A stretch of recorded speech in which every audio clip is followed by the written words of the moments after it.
যুবক ভাইরা শোনেন, বিয়ে করার সময় একটু ভালো নাম টাম দেখেও চয়েস করবেন। এখন তো যুবকদের গার্লফ্রেন্ডের অভাব নেই।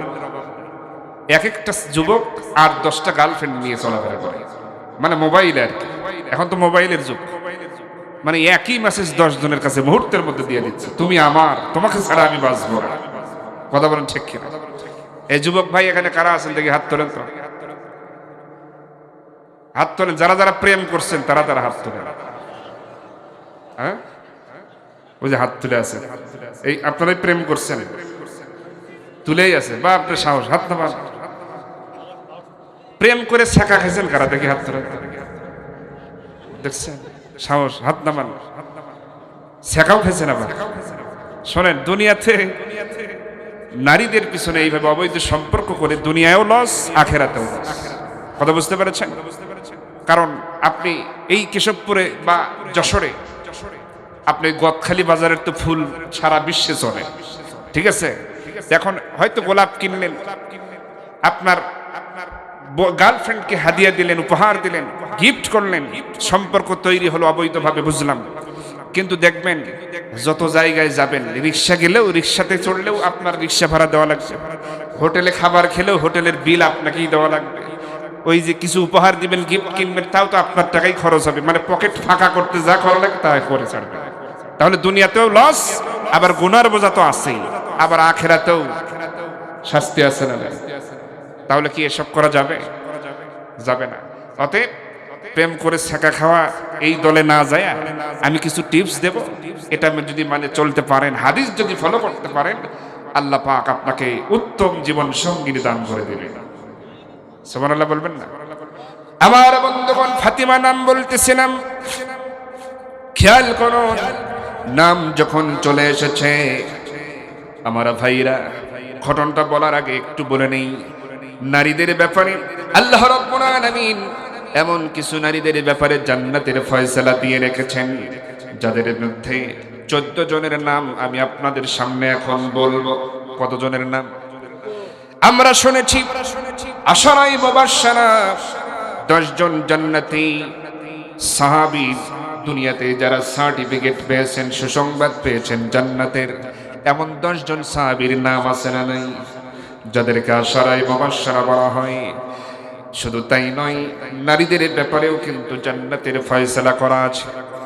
মা বোনেরা ভালো করে শুনে রাখবেন, এই 14 জনের জীবনী অবশ্যই জানা থাকা প্রয়োজন। 1 নম্বরে হযরতে ফাতিমা রাদিয়াল্লাহু তাআলা আনহা, তিনি হলেন জান্নাতি। সুবহানাল্লাহ বলেন। তার সম্পর্কে বলা হয়েছে সাইয়্যিদাতুন নিসাই আহলিল জান্নাহ, তিনি হলেন জান্নাতি রমণীদের সরদারিনী। 2 নম্বর খাদিজা রাদিয়াল্লাহু তাআলা আনহা। 3 নম্বর হযরত আয়েশা সিদ্দিকা রাদিয়াল্লাহু তাআলা আনহা। 4 নম্বরে হযরত হাফসা রাদিয়াল্লাহু তাআলা আনহা। 5 নম্বরে হযরত আসিয়া আলাইহিস সালাতু ওয়াস সালাম। 6 নম্বরে হযরত মরিয়ম আলাইহিস সালাতু ওয়াস সালাম। 7 নম্বরে হযরত হাজরা আলাইহিস সালাতু ওয়াস সালাম। 8 নম্বরে সুমাইয়া রাদিয়াল্লাহু তাআলা আনহা। 9 নম্বরে উম্মে হারাম বিনতে মিলহান। 10 নম্বরে রুমাইসা বিনতে মিলহান। 11 নম্বরে সুরাইয়া আল আসাদিয়া। 12 নম্বরে রবি বিনতে মুআওয়াজ। 13 নম্বরে হযরতে উম্মে জামিলা। 14 নম্বরে নুসাইবা বিনতে কাআব রাদিয়াল্লাহু তাআলা আনহা। তারা সবাই হলো আল্লাহর জান্নাতের মেহমান। আমার ভাইরা, সুযোগ পেলেই এই 14 জনের ভিতর থেকে যে কোনো একজনের ঘটনা আমি শোনায় দেব। এখন শোনেন তাহলে। ওই মদিনার সম্ভ্রান্ত একটা গোত্র, বনু মাখজুম গোত্র, আর এই গোত্রের একজন সম্ভ্রান্ত পরিবারের যুবতী নারী, যার নাম কি বলেছিলাম? ফাতিমা। সে চুরি করে ধরা পড়ে গেছে, প্রকাশ হয়ে গেছে। এখন বলেন, চুরির শাস্তি আল্লাহর বিধান কি? তাহলে আল্লাহর বিধান অনুযায়ী এই ফাতেমার কি কাটা যাবে? হাত কাটা পড়বে। আইন তো সবারই জানা। মামলা চলে গেছে। ইসলামী রাষ্ট্র যখন চলতেছে, নবীজি রাষ্ট্রপ্রধান, মদিনার প্রেসিডেন্ট নবীজি। এবার বিচার বিভাগে এই বিচারটা যখন চলে গেছে যে ফাতিমা চুরি করে ধরা পড়েছে, বনু মাখজুম গোত্রের নেতাদের মাথা ঘুরে গেল। আহারি, তারা পেরেশান হয়ে যাচ্ছে, নারী পুরুষ সবাই অস্থির হয়ে যাচ্ছে। আহারে, না জানি এই বনু মাখজুম গোত্রের সম্মান তো চলে যাচ্ছে, আবার এই ফাতিমার হাত তো কাটা পড়ে যাবে, কারণ এটা হলো আল্লাহর আইন, আল্লাহর বিচার। আমার বন্ধুগণ, বনু মাখজুম গোত্রের কারো চোখে ঘুম নাই। বড় বড় নেতারা, বড় বড় সম্ভ্রান্ত ফ্যামিলির মহিলারা, তারাও টেনশনে পড়ে গেল। সবাই চিন্তা করতেছে, আহারে এবার বুঝি ফাতিমার হাত কাটা পড়বে, হাত কাটা পড়বে। আহারে, কেন এমন হলো? কিভাবে এই হাত কাটা বন্ধ করা যায়? কিভাবে এই হাত কাটা বন্ধ করা সম্ভব হবে? যে কোনো একটা উপায় বের করতে হবে। এবার সবাই মিলে পরামর্শ করতেছে, তাহলে কি করা যায়? বনু মাখজুম গোত্রের নারীরা আলাদাভাবে তারা পরামর্শ শুরু করে দেয় নিজেদের মধ্যে, আর নেতারা সবাই এক জায়গায় বসে পরামর্শ শুরু করে দিল যে কোনোভাবে এই ফাতিমার হাত কাটা বন্ধ করা লাগবে, কারণ এটা আল্লাহর আইন, আল্লাহর বিচার। হাত তো কাটা পড়বেই, কোনো উপায় হবে না। তবে যদি একটা কাজ করা যায়, কোনো উপায় যদি নবীজির কাছে একটা সুপারিশ নিয়ে যাওয়া যায়, কোনোভাবে যদি নবীজির কাছে একটা সুপারিশনামা যদি নিয়ে যাওয়া যায়, আর সেখানে বলা থাকবে এমন কথা, ইয়া রাসূলুল্লাহ, ফাতিমা চুরি করে ধরা পড়েছে।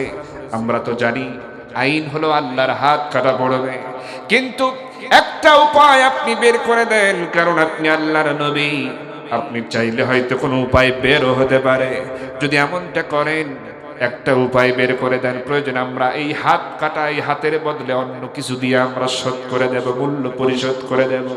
এমন একটা উপায় যদি থাকে, ইয়া রাসূলুল্লাহ, মেহেরবানি করে বলবেন, তবুও যেন ফাতিমার হাত না কাটা হয়, হাতটা যেন তার থেকে যায়। এবার এই পরামর্শ তারা করলো, এরকম একটা সুপারিশ কারো মাধ্যমে নবীজির কাছে যদি পাঠানো যায়, তাহলে মনে হয় একটা উপায় বের হতে পারে। কিন্তু কেউ সাহস পায় না। নবীজির কাছে কে যাবে? কে এই সুপারিশনামা নিয়ে যাবে? কারো সাহস হলো না। কেউ আবার বলতেছে, আমরা গেলে কি হবে? আমাদের বলার এই কথার তো কোনো মূল্য থাকবে না। তবে একটা কাজ করা যায়, নবীজির কাছের যারা মানুষ, তাদের মধ্যে কাউকে একটা দায়িত্ব দিয়ে দেওয়া যায়, অনুরোধ করা যায়। কে হতে পারে? সবাই পরামর্শ করে সিদ্ধান্ত নিয়ে নেয়, নবীজির কাছের মানুষের মধ্যে একজনই আছে সব থেকে নবীজির আপন, কাছের এবং খেলার সাথী, বাল্য বন্ধু। সে আর কেউ নয়, সে হচ্ছে হযরত আবু বকর। সুবহানাল্লাহ। তার মাধ্যমে এই সুপারিশটা পাঠানো যায় কিনা? তবুও যদি ফাতেমার হাত কাটাটা বন্ধ করা যায়। আমার ভাইয়েরা, খেয়াল করুন, হযরত আবু বকরের কথা উঠে এলো। সবাই সিদ্ধান্ত গ্রহণ করে নিল, তাহলে আবু বকরের কাছে চলো যাই। সবাই মিলে হযরত আবু বকরের বাড়িতে চলে যায়।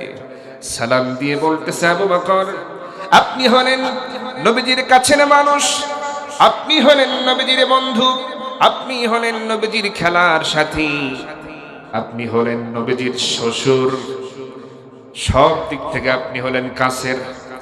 আপনার কাছে এসেছি আমরা বনু মাখজুম গোত্রের পক্ষ থেকে, আমরা নেতারা এসেছি। মেহেরবানি করে একটা অনুরোধ আপনি রাখবেন। আমাদের পক্ষ থেকে একটা প্রস্তাব আপনার কাছে দিতে চাই, যেটি আপনি রাসূলের কাছে বলবেন, যেই সুপারিশটা নবীজির কাছে আপনি পৌঁছে দেবেন। হযরত আবু বকর রাদিয়াল্লাহু তাআলা আনহু বলেন, ও বনু মাখজুম গোত্রের নেতারা, কি বলতে চাও? কি সুপারিশ, কি তোমাদের প্রস্তাব? আমাকে আগে শোনাও, আমি শুনতে চাই। এবার সবাই বলতে শুরু করলো, ও ভাই আবু বকর, আমাদের গোত্রের মহিলা, নারী, যুবতী কন্যা ফাতিমা চুরি করে ধরা পড়েছে। বিচার চলে গেছে বিচার বিভাগে, বিচার চলে গেছে। আমরা সবাই জানি আল্লাহর আইন হলো, চুরি করে ধরা পড়লে হাতটা তার কাটা পড়ে যাবে। আমরা নিশ্চিত ফাতিমার হাতটা কাটাই পড়বে, কারণ এটাই তো বিচারের রায় হবে। সুতরাং আমরা চাইছিলাম আপনি যদি মেহেরবানি করে নবীজির কাছে একটু সুপারিশ নিয়ে যেতেন, বনু মাখজুম গোত্রের পক্ষ হয়ে যদি একটু সুপারিশ নিয়ে যেতেন, যেই মহিলার যেন, এই কন্যার যেন এটা পরিশোধ করে দেব, অথবা আল্লাহর নবী ইচ্ছে করলে অন্য কোনো উপায়ও তিনি বের করে দিতে পারেন। এজন্য আপনি কাছের মানুষ, আপনি যদি সুপারিশটা নিয়ে যেতেন আমাদের জন্য ভালো হতো। এই প্রস্তাব শুনে হযরত আবু বকর রাদিয়াল্লাহু তাআলা আনহু চুপ হয়ে গেলেন, কিছুক্ষণ নীরবতা পালন করলেন, দুশ্চিন্তাগ্রস্ত হয়ে গেলেন। হঠাৎ করে তিনি এবার বললেন, বনু মাখজুম গোত্রের নেতারা, আপনারা হলেন সম্মানিত মানুষ, আপনারা এসেছেন, আমি কি বলে আপনাদের বিদায় দেব? তবে জেনে রাখেন, আমি নবীজির খেলার সাথী হতে পারি, আমি নবীজির বন্ধু হতে পারি, নবীজির শ্বশুর হতে পারি, নবীজির খুব কাছের হতে পারি, কিন্তু জেনে রেখে দিয়েন, আমি আল্লাহর বিধানের এমন পরিপন্থী কোন সুপারিশ নিয়ে আমি আবু বকরের পক্ষে নবীজির সামনে যাওয়া সম্ভব হবে না। আল্লাহু আকবার। আমার ভাইরা, এবার বনু মাখজুম গোত্রের নেতারা হতাশ হয়ে গেল। তাহলে কি করা যায়, কাকে ধরব? কেউ বলতে তাহলে দেখি ওমরকে ধরা হোক, ওর তো সাহস বেশি আছে। এবার সবাই হযরত ওমরের কাছে চলে গেল। হযরত ওমর কি সালাম দিয়ে বলতেছে, ভাই ওমর, একটু এই এমন প্রস্তাব নবীজির কাছে একটু নিয়ে যাওয়া দরকার, এই সুপারিশটা আপনি একটু নিয়ে যাবেন, আপনার কথা হয়তো নবীজি রাখবেন। যদি কোনো একটা উপায় বের হয়ে যায় তাহলে ফাতিমার হাত কাটা বন্ধ থাকবে, হাতটা বেঁচে যাবে। হযরত ওমর ফারুক রাদিয়াল্লাহু তাআলা আনহু তাদের এমন প্রস্তাব, এমন সুপারিশ করার কথা শুনি তিনি বলতেছেন, ও বনু মাখজুম গোত্রের নেতারা, আমি খাত্তাবের ছেলে ওমর, এই যে দেখতেছ আমার হাতে তরবারি, এই বলে খাপ থেকে তরবারি বের করলেন আর বললেন, খাত্তাবের ছেলে ওমরের হাতে যে তরবারি দেখতেছ, পৃথিবীর যে কোনো শক্তিশালী যোদ্ধাকে আমি খাত্তাবের ছেলে ওমরের সামনে তোমরা দেবে, আমি তার সাথেই লড়াই করতে পারবো, মোকাবেলা করতে পারবো, কোনো পরিমাণ বিন্দু পরিমাণ ভয় কাজ করবে না। আমার এই তরবারি, আমি খাত্তাবের ছেলে তরবারি, ওমরের তরবারি সেই বিশাল শক্তিশালী যোদ্ধার সাথে কথা বলবে, লড়াই করতে পারবো। কিন্তু তোমরা যেই সুপারিশ নিতে বলছো, নবীজির কাছে নিয়ে যেতে বলছো, আমি ওমর, আমার পক্ষে কখনো আল্লাহর বিধানের পরিপন্থী এমন সুপারিশ নিয়ে যাওয়া, নবীজির কাছে নিয়ে যাওয়া আমার দ্বারা কখনো সম্ভব হবে না।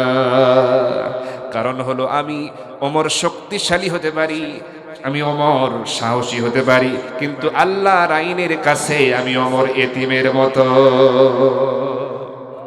আমার ভাইরা, এখন তারা দুর্দিশেহারা হয়ে গেল, তাহলে কি করা যায়, কাকে ধরা যায়? কোনো উপায় বের হচ্ছে না। তারা মনে মনে ভাবতেছে, মনে হয় এই যুবতী নারী ফাতেমার হাত মনে হয় কাটাই পড়বে, আর তার হাতটা মনে হয় বাঁচানো সম্ভব হবে না। এবার নারীদের মধ্যেও তো কম চেষ্টা চলতেছে না, তারাও তো পেরেশান হয়ে গেছে, কারণ কাজটা তো করেছে একজন নারী। কথা বল ঠিক কিনা আমার বন্ধুগণ? এবার মহিলারা, ওই বনু মাখজুম গোত্রের সবচাইতে বড় বড় ধনাঢ্য পরিবারের যে সমস্ত মহিলা, তারা এক জায়গায় হলো।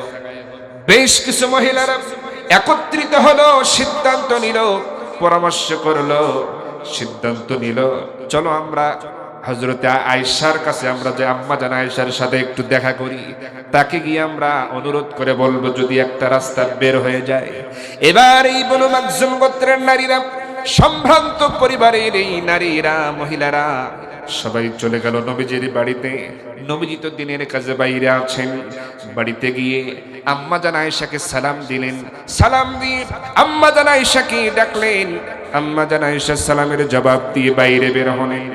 আম্মা জান আয়েশা দেখলেন তাদের বেশভূষা, পোশাক আশাক সব দেখে বুঝতে পারলেন এটা সাধারণ কোনো পরিবারের মহিলারা না, সম্ভ্রান্ত কোনো পরিবার থেকে এসেছে।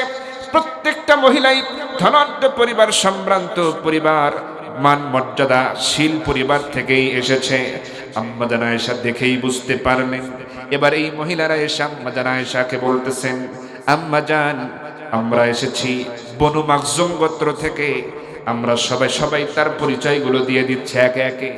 এটা অমুক পরিবারের, এটা অমুক পরিবারের, অমুক এই গোত্রের অমুক পরিবারের সম্ভ্রান্ত ফ্যামিলির, এইভাবে করে পরিচয়টা তারা দিয়ে দেয়। আর বলতেছে, আম্মা জান, আমরা এসেছি একটা প্রয়োজন নিয়ে, একটা আশা নিয়ে এসেছি, মেহেরবানি করে যদি একটু উপকার করতেন আমাদের জন্য খুবই ভালো হতো।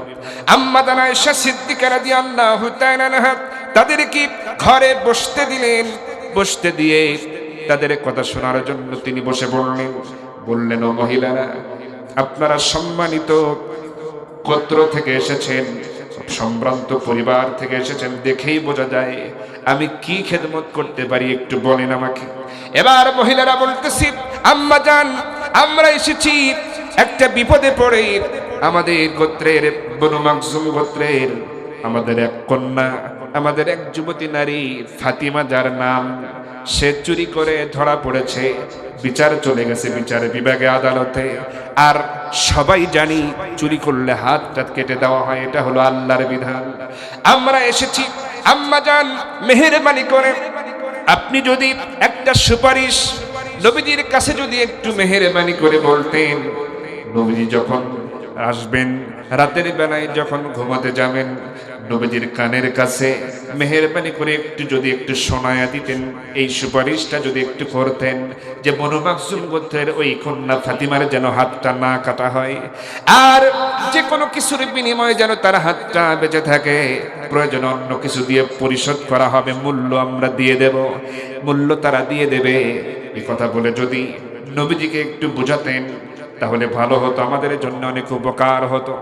এই কথা শুনে আম্মা জান আয়েশা সিদ্দিকা রাদিয়াল্লাহু তাআলা আনহা চুপসে গেলেন, তিনি থমকে গেলেন, তিনি হতবাক হয়ে গেলেন, তিনি একেবারে তার চেহারা মলিন হয়ে গেল। আহারে, এমন একটা প্রস্তাব নিয়ে এসেছে আমি আয়েশার কাছে, আমি তাদের কি বলে আমি বিদায় দেব, কি বলে আমি তাদেরকে বিদায় করব?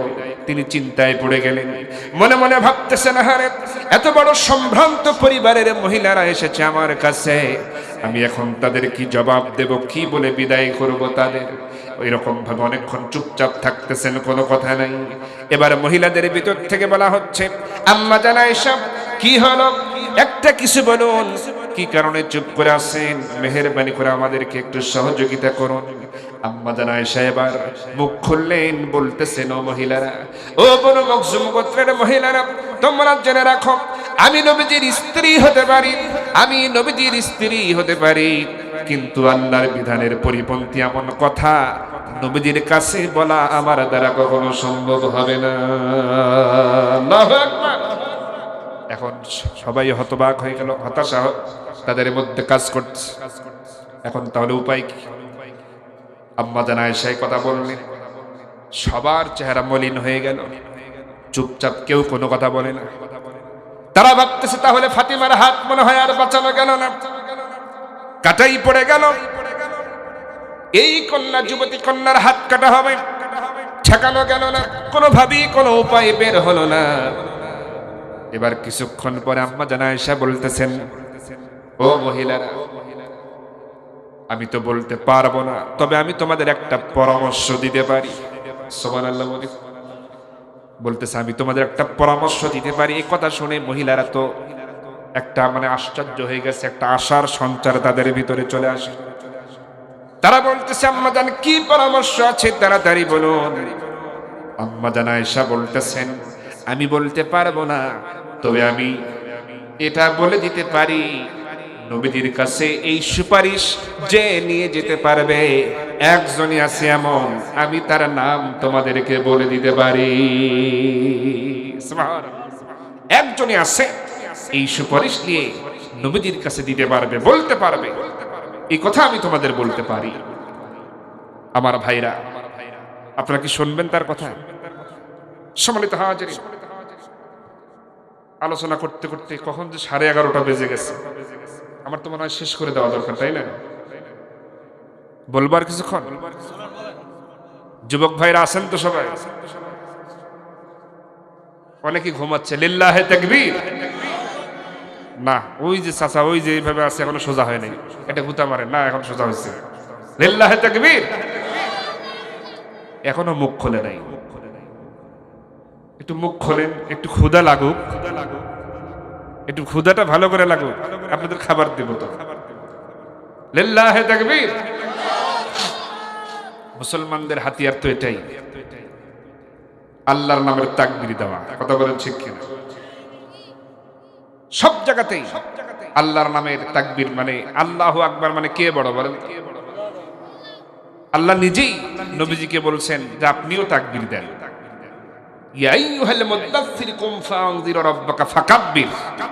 নবীজিকে বলা হচ্ছে, হে রাসূল, আপনি আল্লাহর নামের শ্রেষ্ঠত্ব বড়ত্ব ঘোষণা করো। এটি হচ্ছে আমাদের একমাত্র স্লোগান, একমাত্র প্রাণ। এটি ঈমানকে মজবুত করে। সাহাবায়ে কেরাম অস্ত্র শস্ত্র কিছু তেমন ছিল না, তারা আল্লাহর নামের স্লোগানেই এইটাকে হাতিয়ার হিসেবে ময়দানে ব্যবহার করেছেন। আল্লাহ পাক বিজয় দান করে দিয়েছেন। কোন কোন যুদ্ধের ময়দানে যখন সাহাবায়ে কেরাম তাকবীরের হুঙ্কার দিয়েছেন, কাফেরদের হাত থেকে তরবারিগুলো ঝনঝন করে পড়ে গেছে। তাহলে এই তাকবীরের আওয়াজের পাওয়ার আছে না? এজন্য ঘুমটা ছাড়াতে চাচ্ছিলাম। লিল্লাহি তাকবীর, লিল্লাহি তাকবীর। যদি তোমাদের হিংসার আগুনে জ্বলে পুড়ে হই ছাই, যদি তোমাদের আক্রোশ ঝড়ে চুরমার হয়ে যায়, যদি তোমাদের পথের কাটা মনে করো আমাদের, ষড়যন্ত্রের জাল বনে নাও প্রস্তুতি যুদ্ধে, যদি আমাদের ফাঁদে আটকাতে খোঁজো নানান উপায়, যদি আমাদের ফাঁদে আটকাতে খোঁজো নানান উপায়, সোজা পথে হেরে বাঁকা পথে নাও চাতুরীর আশ্রয়, যদি পৃথিবীর প্রতিটি কণাই গড়ে তোলো কারাগার, যদি আমাদের সব রসদের বন্ধ করো দ্বার, যদি বুলেটের আঘাতে বসতি কেঁপে ওঠে থর থর, তবু স্লোগানে একটাই ধ্বনি তুলবো বারবার, নারায়ে তাকবীর, আল্লাহু আকবার, নারায়ে তাকবীর। হয় নাই, নারায়ে তাকবীর, নারায়ে তাকবীর, আল্লাহু আকবার, নারায়ে তাকবীর। গুম হয়ে গেছে ভাই, তবু পথ চেয়ে থাকি বসে, শহীদ আবরার হয়ে সে যদি ফিরে আসে, পিতা মাতা হারিয়ে অবুঝ শিশুকে দেখায়, বিচার করো গো প্রভু, আমি নালিশ দিয়ে যাই। নরপিতা সীমারের দল জানো নাই খবর, আমরা তো সেই উত্তর সুরি বেলাল সুমায়ার, মুমিনের কাছে ঈমানের চেয়ে দামি নেই কিছু আর, শত আঘাতেও তাকবীর ধ্বনি তুলবো বারবার, নারায়ে তাকবীর, আল্লাহু আকবার, নারায়ে তাকবীর, আল্লাহু আকবার, নারায়ে তাকবীর, আল্লাহু আকবার, নারায়ে তাকবীর। মেরেছ অনেক, সয়েছি ব্যথা, ঝরেছে রক্ত কত, তবু জিহাদের ডাক আসে যদি না শুকাতেই ক্ষত, ঘরে বসে কেউ রইব না কঠুনক অজুহাতে, যাব রাজপথে জীবন বিলাতে আলী হামজার মতো। কথা বলা ঠিক না? মেরেছ অনেক, সয়েছি ব্যথা, ঝরেছে রক্ত কত, তবু জিহাদের ডাক আসে যদি না শুকাতেই ক্ষত, ঘরে বসে কেউ রইব না কঠুনক অজুহাতে, যাব রাজপথে জীবন বিলাতে আলী হামজার মতো। মুসলমানের প্রতিটি ঘরে জেগে আছে তিতুমির, প্রয়োজনে ফেরে পাশের কেল্লা গড়বে নবীন বীর। মুসলমানের প্রতিটি ঘরে জেগে আছে তিতুমির, প্রয়োজনে ফেরে পাশের কেল্লা গড়বে নবীন বীর। ভুলে যাব দলকে কোন মতের একজনই রাহবার, একটাই সেই স্লোগান হবে আল্লাহু আকবার, নারায়ে তাকবীর, আল্লাহু আকবার, নারায়ে তাকবীর, নারায়ে তাকবীর, আল্লাহু আকবার, নারায়ে তাকবীর, নারায়ে তাকবীর, নারায়ে তাকবীর। আল কোরআনের আলো, আল হাদিসের আলো, কোরআন হাদিস যেখানে